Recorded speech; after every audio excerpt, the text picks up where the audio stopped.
52 বছরের ঐতিহ্যের অবসান ঘটিয়ে জাপান থেকে বিদায় নিচ্ছে শেষ দুটি জায়ান্ট পান্ডা। দুই দেশের মধ্যে বাড়তে থাকা তীব্র রাজনৈতিক উত্তেজনার জেরে নির্ধারিত সময়ের 1 মাস আগেই শিয়াও শিয়াও এবং লেইলেই নামের এই যমজ পান্ডা দুটিকে চীনে ফেরত পাঠানো হচ্ছে। 1972 সালে দুই দেশের মধ্যে কূটনৈতিক সম্পর্ক স্বাভাবিক হওয়ার পর এই প্রথম জাপান কোনো পান্ডা ছাড়াই তাদের দিন অতিবাহিত করবে।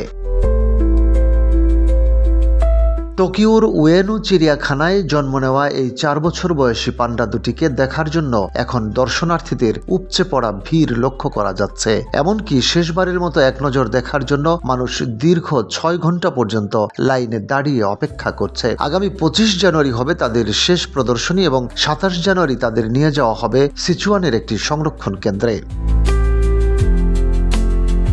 চীন ও জাপানের মধ্যে এই পান্ডা কূটনীতির ইতি টানার পেছনে মূল কারণ হিসেবে দেখা হচ্ছে সাম্প্রতিক ভূ-রাজনৈতিক অস্থিরতাকে। গত বছরের নভেম্বরে তাইওয়ান ইস্যুতে জাপানি প্রধানমন্ত্রী সানায়ে তাকাইচির বিতর্কিত বক্তব্যের পর থেকেই দুই দেশের সম্পর্কে বড় ধরনের ফাটল ধরে। তাকাইচি ইঙ্গিত দিয়েছিলেন তাইওয়ানে কোনো সামরিক হামলা হলে জাপান সামরিকভাবে হস্তক্ষেপ করতে পারে।